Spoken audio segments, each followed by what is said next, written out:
Hey everyone, you're listening to Party Time, My Golf Story with Kevin Walsh, and whatever special guest he has today, you can check me out on episode 9 of the podcast. Today I'm wearing Grayson clothes while I'm out practicing because I believe in look good, play good, and follow me on Instagram, Sophia Warren Golf, and hope you enjoy the rest of the show. It's Party Time, My Golf Story, brought to you by Party Drinks. Classically designed golf drinks for golfers by golfers. And the golf real estate pros Gene Walsh and Vince Vizzacaro. For your Southwest Florida real estate needs, check them out at suncoastdreams.com. Now here's your host, Kevin Walsh. Hey, everybody. Welcome to the program. We have an interesting one. We're going super hyper local, which is really the roots and the origin of Party Time, My Golf Story. When we started 2 years ago, we were going to tell local stories. And if they had a broader appeal, that would be great. And we have one that's really grassroots with one of my neighbors who's kind of a big deal at Lakewood National Golf Club, where this podcast originates from. And we're going to tell you about Street Rumble. All right. Some have called it Street Wars, but essentially what it is, it's neighborhood competition at Lakewood National Golf Club, which I think could be a model for wherever it is that you live anywhere across the country. So instead of the old tired Ryder Cup formats, we're going to do this and everything, we have different streets at Lakewood National, and we're forming teams, and it's going to come together in some big schmoz through the month of August through October. And it's going to be a winner take all at the Tiki Bar or whatever. But whatever it is, it's neighborhood pride, it's ball busting, it's all that stuff. It's good camaraderie. And the organizer of that, the brainchild of that, Dr. Howard Van Nostrand, is our guest here. And he's going to walk us through it. And the big, this big thing that he's created. I mean, it's the buzz around my neighborhood. It could be the buzz around your neighborhood. Good stuff. And Howard, by the way, chiropractor, he's a hoot. I've caddied for him. I've played golf with him. He is a good time. If anybody can pull this off, he's probably the guy. Before we go any further, if you haven't subscribed to the podcast, would you please do so? Because that matters to our sponsors. And that helps with the algorithms at YouTube and Spotify and all that stuff. Very important stuff. Party Drinks, the title sponsor of Party Time, My Golf Story. If you're looking for a drink alternative on the golf course and you're tired of hard seltzers and beer because they make you feel fat when you're playing golf, try a Party. And if you don't have Party at your golf course, then make sure you get in touch with the golf staff where you are, the beverage staff, and say, hey, we need this stuff. Party is exclusively distributed across the state of Florida by Paradise Craft Distributors. If you're looking for golf real estate, there's no better time to buy than right now.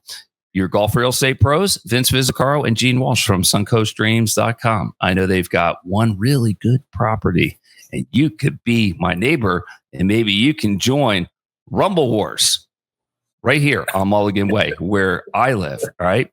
Gene Events got you covered. suncoastdreams.com, a division of Fine Properties. And if all that golf has you tired and you need a chance to unwind, and Dr. Howard Van Nostrand is not your guy to fix it. If you need like a little less help than that, BioLit Spa, one of our neighbors here at Lakewood National, is Karen Reiki, is the owner of that in downtown Sarasota. So good times to be had by all coming up. All right, Dr. Howard, how have you been, man? It's been a while since I've talked to you. Yeah. How many times have we been together on the golf course? Does that mean you caddying for me or you kicking my butt?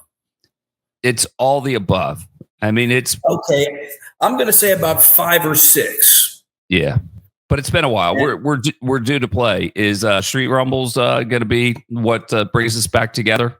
Gets us back in the ring together instead of opponents, perhaps tag team partners like old WWE style? Well, that's correct. The Street Rumbles is an idea that comes from the past. Being from Long Island, being of an Italian, Dutch neighborhood, an Italian, Irish neighborhood, when us kids were growing up, we wanted to see if we were better than the next street over. So, no one was out to kill each other. We were just out to beat the heck out of each other. So we used to go and have a rumble. And that's what we're doing here. So what sports are we talking about?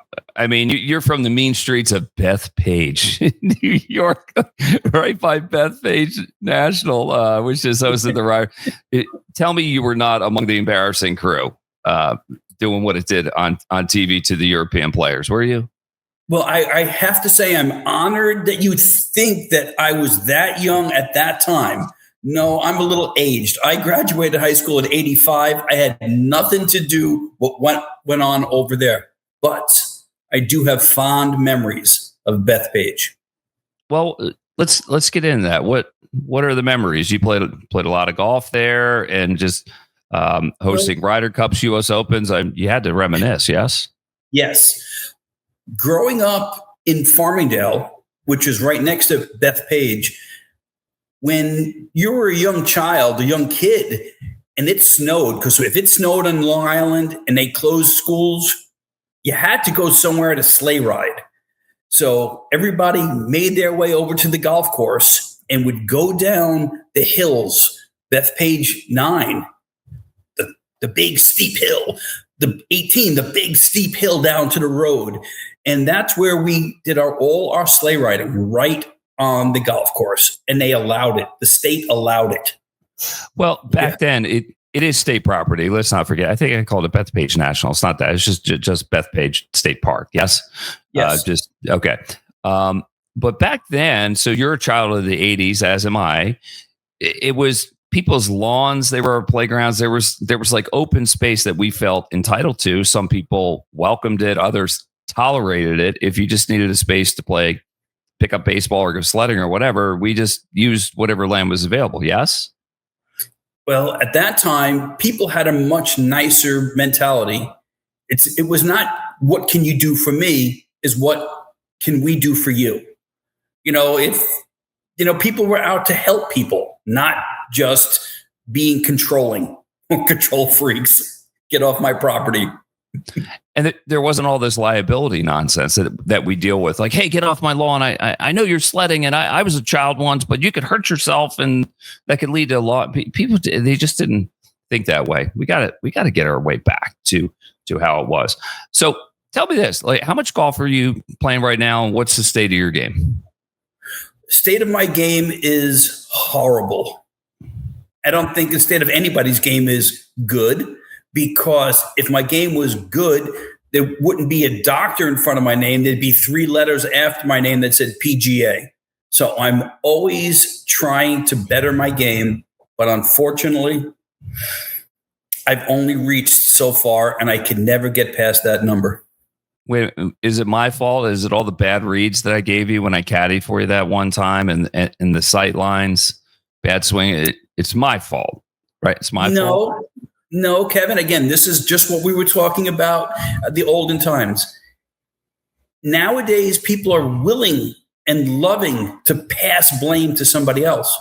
It was my fault. You gave me pure reads. It was my inability to follow the directions or to utilize the talents that were given to me at that time.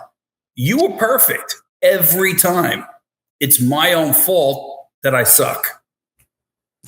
You make me feel so good. Can I call you sometime when my self-esteem's a little bit low and you can pump me up? I mean, that means the world to me for you to say that. Well, but everybody needs to be honest with each other.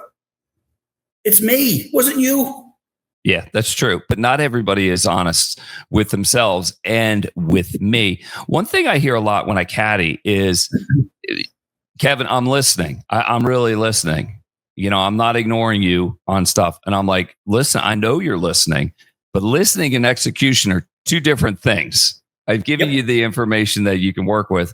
Whether you can do anything with it, that's really up to you. I do remember you playing barefoot. What's the backstory on that? You playing barefoot? Okay, the barefoot story. Again, I played high school golf and Division II golf. So golf has always been a part of my life. And when I lived in Northern Virginia, I played on a professional PGA touring team. What that was a lot of the PGA guys that we have in all our country clubs, they love to play golf. They don't make much money. So there's little teams, groups of people that get together at a certain club.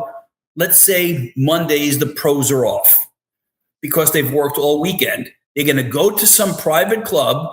Everybody's going to throw in money, and then they're going to have a real golf tournament, a pro and 3 of their friends.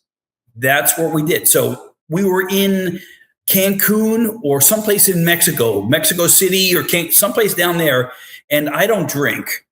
And when you do these things, we had been doing these things internationally for years. You see the same pros, you see the same people, and they decided to get me shit knuckle drunk. So drunk that when I did show up for my tea time, still drunk, I didn't have shoes. I forgot my shoes, and I was falling over drunk, putting my tea in the ground. Almost an embarrassment. But I played really good. And we made a joke of it. And from that time on, I played the next 17 years barefoot. And I played every country club imaginable. I played in the Tiger Woods AT&T at Avenel. I played Congressional. I played all the courses. But the difference was I could not come into the clubhouse barefoot. There is no rule in golf that says you have to wear shoes. It's a misnomer, and I've called many PGA pros out on it. And talking about PGA, a lot of the pros that you see love to play golf barefoot. How's that? Well, I thought of you. Dr. Howard Van Nostrand is our guest here on Party Time, brought to you by Party Drinks, the golf real estate pros of Gene Walsh and Vince Vizagaro from suncoastdreams.com, a division of fine properties in Greater Sarasota and based at Lakewood National Golf Club and Biolet Spa, owned by one of our neighbors, Karen Reiki, in downtown Sarasota. So I thought of you the other day because somebody that I was caddying for played barefoot briefly, and he was asked why he did it. And he said somebody told him, who was a barefoot aficionado or debonair, whatever you want to call it. He said, why do you play barefoot? And the guy said, you can't get angry when you play barefoot. Does that sing to you? Yep. Yes, it does, Kevin. You, as a highly esteemed golf caddy, you see people swinging so hard. And there's many times you might have even used the phrase, hey, you swung so hard, you swung out of your shoes. When you're barefoot, you have to keep your rhythm. You have to keep the flow, and you'll find balance in a golf swing when it's grass is wet, when you're not worrying about slipping and falling. That's a golf swing. I imagine it's kind of spiritual too, connecting with the grounds. It's something about a grounding effect because there's nothing in the way. And yes, you can't swing hard. You have to swing in balance, kind of old school, that when we learned to play with persimmon and the old wild ball, we couldn't really swing out of our shoes. We tried, but didn't have a good result. So what the hell are you trying to do? What are you trying to stir up in the neighborhood with street wars or street rumbles? And we got to get the name straight, because Dave France, past guest, also the high school coach at the very successful Lakewood Ranch High School, he's calling it street wars. Whatever it is, what are you trying to do? What's the ultimate purpose here? All right. The ultimate purpose is, like many country clubs, they've become very, very cliquey. Well, I belong to this golf group that only plays golf at this time 2 or 3 days a week. I belong to this group. I belong to this group. A country club is a community in which we are supposed to share pretty much everything. What the street rumble is supposed to do is to get the clickiness of the people you just see in the clubhouse, but you really don't know too much about them, or you forgot about them, to start playing golf again together and go through what's going on with their kids and how their lives are going. If anybody needs prayer, how can I help you? What do you need? What's happening? This is where people help other people. And the street rumble is supposed to bring people together from each street and let them play and meet people again. Well, the way I do it, I mean, this would be good for me. It's hard for me with my crazy caddy schedule because I caddy almost every day. But the way I usually do it, and this is probably how we met, is I just decide last minute, like the night before or the morning of, I just look at the cheat sheet and I see an open spot and I just parachute in there. And that's how I meet my neighbors. Have you ever done that before, or do you always show up with an organized group? How do you roll? Well, believe it or not, I don't do too much playing here at Lakewood National. I play one day a week here, but I'm still playing a lot of the smaller PGA tours. So on the weekends, at least 2 weekends a month, I'm playing at some PGA tour someplace in the state of Florida. But the group I show up with, I always play on Mondays. I try not to show up blindly. Yeah, I'm a Monday guy. I was going to play. Well, we're recording this on a Tuesday. I was going to play yesterday because there was an 8:30 tee time, and I was just about to pull the trigger. Me and the wife were figuring out if we were going to go to the beach, and then some stuff came up with real estate, and it just so I didn't get it done. But maybe later this afternoon. I'm also a late afternoon guy. Same premise. I just parachute in. I just whatever. Occasionally I'll call a neighbor and say, hey, you got time? And they're just like, can you give me more than 10 minutes notice? And I'm like, no, I can't, because that's how I roll. But that's the beauty of what we have here at Lakewood National with 2 golf courses. Everything's on campus. I mean, if there's a better golf spread than what we got, I don't know where it is. Take me back to the roots. Take me back to Long Island. When did golf enter the picture? Well, I used to play baseball. I was a baseball player since I was 6 years old. And being from Long Island, my aunt and uncle lived right next door with my cousins that were older than me. So my my cousin that taught me golf was 4 years older than me. So when I was probably 9th grade, just as you're entering 9th grade, is that like 12 or 13? My father said one of the most interesting things to me, and he was not a sports person because we don't come from money. We come from land of work. He said, do you really want to play baseball all your life? Because you need you and 17 other players. He said, why don't you learn how to play golf? And I got an old set of clubs with persimmon woods, with balata balls, and I went out to the golf, and I tried out for my high school golf team. And the baseball hand-eye coordination helped. And I played, I made the team in 9th grade. Mm-hmm. And for the next 4 years, I played number 6 on my team at Farmingdale High School. And I loved it. It taught me so much. Did you you're number 6, so I have to think you weren't like that good in a competitive sense, but you're a good player. Like when did you feel like you were turning the corner and you could start shooting in the 70s and maybe even lower? Well, in high school, I was good. If you can take our coach Dave here, I was consistent. Where the numbers 1 and 2 were always trying to go back and forth for 1 and 2, 3, 4, and 5 always wanted to be 1 and 2.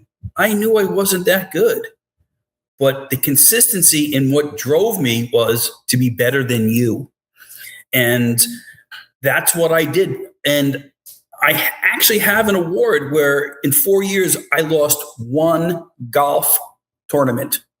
I won every one. And that's why the coach kept me at 6, because when you're coming in and your team is there, everybody's waiting to see your score to see, are we going to win? Are we going to lose? I was consistent. And then when I went to college, the same thing.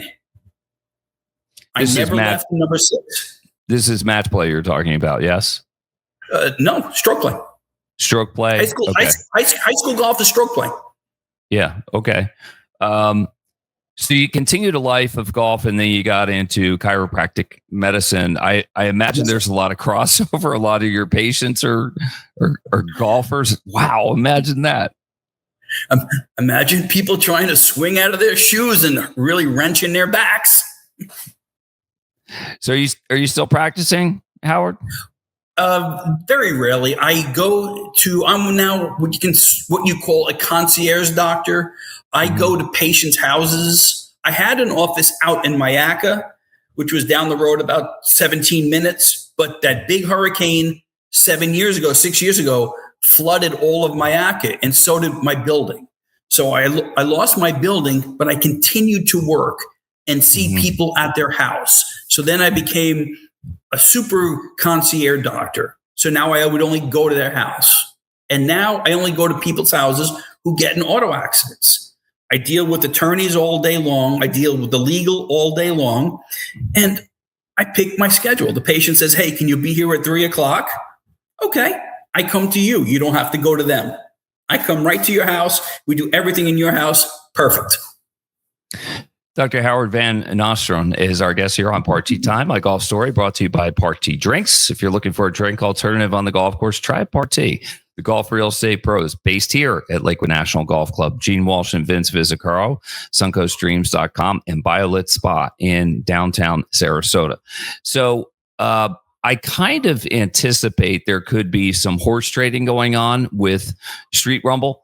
Somebody from Worsham Street may try to swap with Cheech Glen and like all the different names we have here. What are you going to do to make sure that doesn't happen? And do you have some muscle in case there are fights that need to be broken up, or are we a little too polished for that in Street Rumbles? Well, we are a little too polished for that. Yesterday at the Tiki Bar, we had a leaders meeting. We're not called coaches. We're just street leaders. At that thing, we set a standard of rules that we all agreed upon. And upon the agreement process, it's not majority. It's everybody. When everybody agrees upon these rules will be changed, because it's not going to be fun if things change and nobody has a real animosity towards it or how we want to feel towards it. So right now, you cannot be bought or sold. Okay. Well, my phone's been blowing up because I'm on this massive text chain, and it's like, I'm in. Hey, I can't make it like for this 2 weeks. I'm away, but then I'm getting back in. I hope you got a lot of lieutenants to help you with this, because it seems like a big project, but it seems like it's got a lot of trap doors in it. But I'm sure it's going to work out, and people are going to have a good time. So just tell me about. Really Okay, go ahead. It really doesn't have many trap doors. It's simple. You live on a street. Each team could have 30 or 40 members, but the leader picks who's going to play. And as the leader, you can say, once one complete rumble is over, the leaders get together and say, okay, for the next rumble, each team's going to play different streets, and say, maybe we're going to play match play. Maybe we're going to play Stableford. Maybe we're going to play alternate shot. There's so many things this beautiful golf course has. It just needs somebody to organize it. And that's what Street Rumbles are going to do. Beautiful. Sounds like a beautiful thing. Is there going to be swag, or like some neighborhoods or streets going to step it up a little bit and maybe have like uniforms? I mean, where are we going? I'm just not saying what if anybody's going to show up with special colors, or that's just up to the leader and the group he wants to play with. What would your guess be? I mean, is there a street that you think may have more ringers than somebody else in the hood? The pro shop. What does the pro shop have to do with it? No. They got the ringers because everybody else in this place sucks. Yeah. Oh, what? The pro shop's involved in it? So we're competing against the pro shop? Oh, yeah. So this is going to go on until the beginning of November. Yeah. Maybe twice a month, once a month, 3 times a month. It all depends on the leaders and how many times we can turn this over with the streets. So what happens is at the end, the top 3 teams with the best win-loss record are going to play each other, and we're going to bid on the pros. Like our team's we're going to have a bidding war for the pros, and the next Rumble that's going to find out who actually wins the whole thing. We're going to play with the pro. And imagine if we had 6 guys in the pro playing aggregate for the title. Every shot counts. I like this. I like including the staff in it because it makes them feel like they're not just serving us, that they're on the team. And that's how it should be. I mean, there's something else, Kevin. What? When we bid on this, we're going to be bidding with money.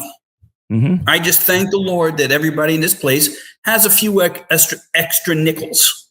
Mm-hmm. And you pick your pro. And when we get that ball of money, we're giving it back to the pro shop to give to all the people that serve us during the year, because Christmas and Thanksgiving and Christmas is right there. So this is just going to be an extra bonus to them. We're here to help people. Yeah, I like it. We're not here to be people. What can you do for me? It's what can I do for you? Yeah. And we're going to use this to help people. I like that. Well, we sort of have like the employee like holiday fund where we can pay, and a lot of clubs do that, and I love that, and I contribute to that. But also around Christmas, I walk around and kind of just slide everybody some Christmas cash because they help us. They make it a great place, and it makes a big difference to them. You know, if everybody gave them a little something, then they have a nice Christmas. Give me a Valentine. Your love for golf. What does golf mean to you? How does it enhance your life? What would your life be like without it? Less stressful. Less stressful with golf out of it? Golf goes. Yeah. No, shut up. Stop it. This is your therapy. It means a lot to you. All right. Get mushy on me, will you? It does. It does. It's like I'm a board member of the Fellowship of Christian Athletes, and golf is a way, or in my case, it helped me with a vision of how I wanted to run my life, go through life, because it's not easy. After every shot, your predicament changes. That's life. Do I use this club? Do I use that club? Do I go this direction? Do I go that direction? That's why I'm part of the Fellowship of Christian Athletes. We like to mentor. We use the coaches and just people to mentor young kids and listen to what they need, to hear their complaints, to hear them. And maybe we can set them in the right direction, or not have them make a stupid error by trying to hit a wood out of a bunker. That's life. That's golf to me. Do you know how many people I talk? I hear this a lot on my loops. People say, "Do you think I can get a 6-iron out of that bunker, or just whatever club, or anybody going down with a wood into a bunker?" It's like, what are you doing, man? Not happening. And so I have the 80% rule. I'm like, it doesn't matter if I think you can get out. The only thing that matters is what you think. And if you're not 80% sure you can get out of there, keep clubbing down till you are. That goes for any shot, any high risk shot. All right. Winding things down here, because I know you got to get to your commissioner duties or leader duties, whatever you call it, with Street Rumble. And I know you got other stuff to do today. But tell me about the best. No. I'm going to sit on that. John Daly. Do you got some John Daly stories for me? Yeah. As a matter of fact, I used to be John Daly's doctor. And I met John in Atlanta when he got thrown off the PGA Tour. Do you remember that? That's 92. I think it had a lot. That could be multiple times. You know, it had a lot to do with cigarettes, crazy parachute pants, and beers on the tee box. But okay. I don't know why they thought that was so bad, because I don't smoke nor drink. But so John was off the tour, and he had that shoulder problem. He had that really bad shoulder. And it actually wasn't his shoulder. It was his clavicle, because he swung so hard for the ball. I was introduced to him. We hung out. I fixed his shoulder a couple times. And 2 weeks later, he went back. He was back on the PGA Tour, and his first tour win was the Green Monster or the Blue Monster down in Miami. And I got a whole bunch of stuff from him, and I still have some of it too. I would love to get him again, and because he was going through cancer, he had a whole bunch of stuff, just to help the guy out. Hey, my 34 years of experience just in chiropractic and physical therapy and regenerative medicine now, stem cells and all that stuff. I can answer your question. I think John would fit in perfectly here at Lakewood National. I mean, couldn't you see him ripping up the tiki bar like some of the rest of the jabronis we have here? I mean, fit right in. And then I don't think he's doing that anymore. I don't think he's ripping anything apart at his age. I hope. Well, he's such a beauty. Oh my gosh, what a breath of fresh air he is. All right, so final question here, Howard. Best round of golf you ever played? Tell me about it. Take me there. I've played so many rounds of golf, Kevin. I can't remember a best round of golf. I've shot 2 and 3 under par. I've shot 32 over par. Each day is a different day. I can't let golf and what I did in the past make up and do my future. I leave the course on the course when I'm done, and then I go on to what needs to be done. So a good day of golf is the day I go out and I come home, I see my wife, I'm good. It's always a good day on the golf course. I say that a lot. And where else would you rather be? And I know with caddying, people ask me a lot. A common question is like, you ever caddy for any real assholes? And the answer is no. There've been a couple, but thousands of loops. I've had 3 bad loops in my life. And those were people that had all sorts of pathologies, a golf course, no counseling, no doctor could have helped them. They just had their own problems. But I mean, where else would you rather be than the golf course? You have such a head start on your happiness. And I think if we remember in the end, it's just a game. It brings us some peace. It brings us some camaraderie. And I can't wait for Street Rumble to happen. And if you need somebody coming off the top rope to break up fights or to maybe start a fight, then give me a call, man. I'll come right over and just start mixing it up. Well, it's growing. I got a text this morning, and it's from another one of our local guys. And it was from Howie Wingate. Howie Wingate has now become a leader, and he's getting ready. Howard Wingert. He's my neighbor. He lives a couple houses down from me. Yeah. Howard's reliable. I mean, no. That's the problem right there. Yes. I'm Howard. He's Howie. Oh, and when I'm not around, he's Howard and I'm Howie. We both hate the name Howie. So it's fun when we're together. Okay. We do have a fight. I'm Howard. You're Howie. Okay. All right. He's a very good guy. I like him. I like him, and awesome. I like his style of golf. He plays just very plodding, simple golf and everything. And by the way, I give him a lot of golf balls because I find so many. I do that for all my neighbors around here. And if it's Fred Remington, he gives me beer, which is nice. That's fair trade, isn't it? Like free, like premium golf balls for beer. Everybody wins. Am I wrong? Yeah. I drink Dr. Pepper. What the hell am I going to do with a beer? No, you're not going to do anything with beer because you don't drink. But Dr. Pepper, that is a man soda. That is a man soda right there. That's all. I'm on Brandon Run. And when this whole club started, I wouldn't, my neighbors didn't want to play me for money. I would only play for Dr. Pepper. And you had to go out and spend $6 or $5 for a 6-pack of Dr. Pepper. It was a pain in the ass because you had to pay me that day. But yeah, I only play for Dr. Pepper. So somebody's got to run to Publix and get you a 6-pack of Dr. Pepper. That's how it works. Yep. Pay the doctor and Dr. Pepper. All right. Howard, always good to see you. Good luck with Street Rumbles, and hopefully we can play again soon. All right. Well, hopefully, thank you very much for having me, Kevin. And hopefully we can get you out there. Before we end this, what's your handicap? Well, right now it's 3.6. I like to tell people most of my life I've been scratch or better, but I'm not playing as much. My skills are eroding, and I did shoot even par for 9 holes the other day, so that's pretty good. That made me feel good.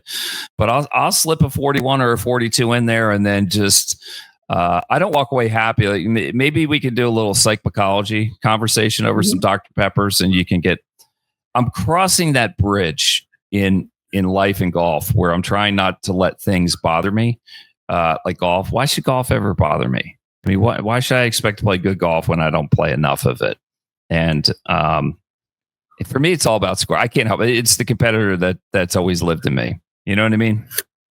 That's competitive golf. Once you're addicted to competitive golf, everything you want is competitive golf. Yeah. And played competitively the right way. That means the ball is in the bottom of the cup. It's not a 3-foot gimme. It's not a 6-foot gimme. Oh, it's not a foot wedge to get a better shot. Competitive golf. If you ever get addicted to competitive golf, like myself, you're always going to want to play competitive golf. Yeah, I can't like play a bad round of golf and walk away and say, boy, that was a great time. I'm like kicking myself the rest of the night. I don't let drag into the next day. But hey, looking forward to helping you in any way. All the neighbors that see this, because I know everybody watches on Mulligan Way and around Lakewood National Golf Club, get in contact with Dr. Howard Van Nostrand or Howard Wingert, one of my neighbors. There'll be texts going around and everything. And gin it up, folks. Start talking trash, whatever it takes. All you clowns on Brandon Run, we're coming for you on Mulligan Way. We're going to establish our authority here, and we'll have a good time and some laughs in the end. That's the goal. Yes, Howard? Everybody be blessed. Have a great day, and stay off the course when it's lightning, because it's not looking good out there. Yeah. Dr. Howard Van Nostrand has been our guest here on Part T Time. Big thanks to Part T Drinks, the golf real estate pros at suncoastdreams.com, Gene Walsh and Vince Vizzacaro, and BioLit Spa in downtown Sarasota. For Dr. Howard Van Nostrand, I'm Kevin Walsh. We'll see you again next time on Part T Time, my golf story. Bye-bye, guys. Thank you. You've been listening to It's Party Time, My Golf Story, brought to you by Party Drinks.